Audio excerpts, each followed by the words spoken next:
حضور کا وصال ہو گیا، اور یہ دردناک لمحے تھے حضور کے وصال کے۔ اللہ اکبر! صحابہ کے کلیجے جل گئے۔ حضرت عمر نے ہاتھ میں تلوار پکڑی اور ایسے کھڑے ہو گئے اور ایسے لہراتے تھے تلوار، اور کہتے تھے خبردار کسی نے کہا حضور کا انتقال ہو گیا، میں گردن اتار دوں گا۔ کوئی وصال نہیں ہوا حضور کا، حضور تھوڑی دیر بعد اپنی حالت پہ آ جائیں گے۔ یہ سکتے کی کیفیت ہے۔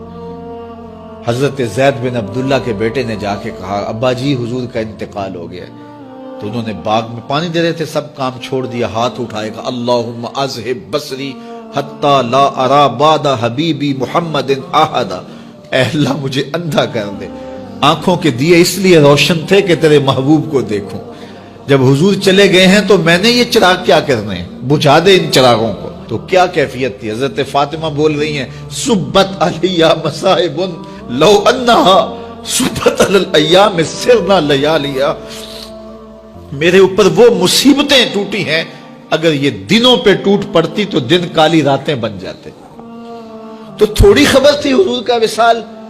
اچھا، جب یہ کیفیت تھی صحابہ کی اس نازک موقع پہ، چونکہ منافق اندر ہی ہوتے ہیں، تو منافقوں نے ایک کھیل کھیلا، وہ صحابہ میں پھیل گئے اور کہنے لگے واہ واہ، حضور کے دم سے رونقیں تھیں، مسجدیں آباد تھیں، سجدے تھے، قرآن کی تلاوت تھی، اب کس نے نماز پڑھنی ہے میاں، اب کس نے روزہ رکھنا ہے، اب کس نے زکوٰۃ دینی ہے، اب کس نے حج کرنا ہے، ختم کہانی ختم کہانی، یہ بات کرنی شروع کر دی۔ اب یہ بڑی نازک صورتحال، تو کیا حضرت ابو بکر کا کلیجہ نہیں جل رہا تھا؟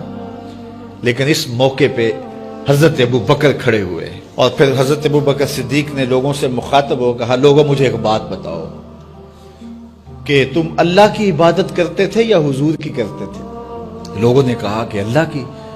تو کہا کہ کیا حضور کے وصال کے بعد تم اللہ کی عبادت چھوڑ دو گے؟ کہا نہیں۔ کہا مجھے بتاؤ جس دین کو سر بلند کرنے کے لیے حضور نے اپنی ساری زندگی لگا دی، تو کیا حضور کے چلے جانے کے بعد اس مشن کو چھوڑ دو گے؟ لوگوں نے کہا نہیں۔ تو کہا پھر اٹھو اور نبی کے دین کا پرچم تام لو۔ حضور کا وصال ہو گیا ہے، اب حضور کے مشن کو ہم نے اٹھانا ہے اور اپنے کندھوں پہ وہ بوجھ لینا ہے۔ تو کیا جس کے لیے حضور نے اپنی جان تک دے دی، تو کیا ہم وہ مشن چھوڑ دیں گے؟ صحابہ کے اندر ہمت پیدا ہوئی، کہا کیوں چھوڑیں گے، ہم تو اٹھیں گے اور پہاڑوں سے بھی ٹکرا جائیں گے۔